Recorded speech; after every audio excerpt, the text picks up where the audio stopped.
Retired Lieutenant General PC Nerna Ikuidana Manipur the Tholiba Irang Asiga Mari Lenena News 9 Naloba TV interview Amada Manipur Police Department Meitei Police Amasung Kuki Police Saina Kaido Pagum comment Taukiba Adu Yamna Laibak Thibane Mahaki comment Asi Manipur Police Department Yamna Hakchina Lobagalena Akan Bamaonga condemn Tawe Wafang Masingasi Manipur Police Department ki IG Law and Order Thau Puriba IK Muivah IPS na Manipur Police Headquarter da Phongdokhiba Paugi Mifam Amada Paumi Singh da Phongdokhibane IK Muivah na Makhatara duna hai Retired Lieutenant General PC Nerna TV interview da Pikiba Masimak Miyam da Lana information piba tanatana Hauzik Manipur da Thokliba Irang ase Mahak na Mamutana Khangbangam de Takpane Manipur Police Department asida state asida leminariba Tongan-tonganba community singdagi punna thabak tawminaduna state asigi law and order ngaknaba ngamba thabakta phanaminarakibani haike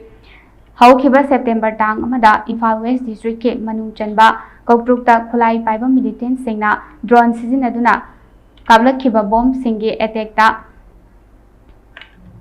ki matangda palladuna IK Muivah na makhatana hai numit aduda militant singna drone dagi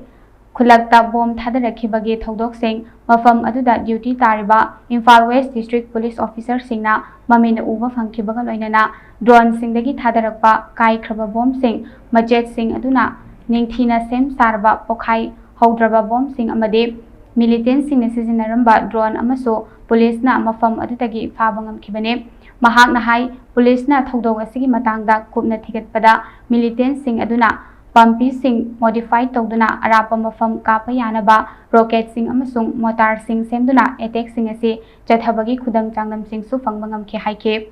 ngarang amasung ase mahairoi singna thokliba irang asiga mari lenena chatkiba protest rally amasung Manipur Police ki maikaidege yamna democratic oiba mawongda violence yauduna protest tawnaba hanjin loudspeaker sizinaduna mahairoi singda appeal thauke Adubu yamna laibak thibadi protest rally saru yariba mairoi singda kanagumba kharana insinduna security force tamna nung thaba amade violent oiba action sing chatharakpadage security force sing mairoi sing tangkhaina bahona bada asok apan kaya yawpatanatana Thobal dasu police personnel ama nongmaina panduna soi khai khe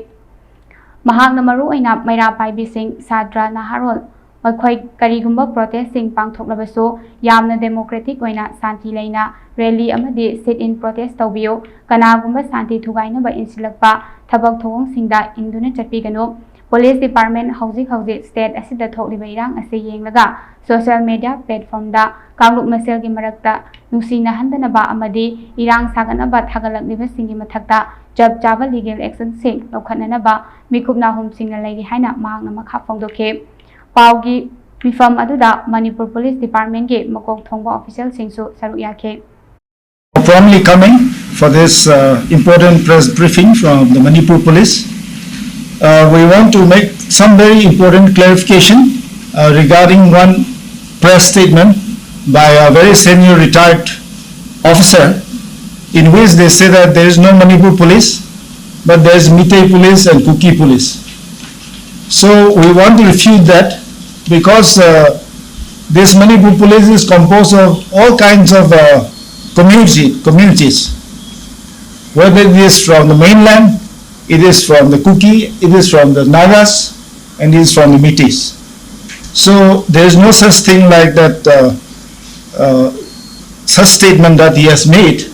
that it is an immature statement which shows a very myopic kind of mindset. So we want to refute that. And another thing that, so we appeal to all those social media people, users, to use it responsibly in a positive way and not to spread false things and not to instigate others to do some, extreme things.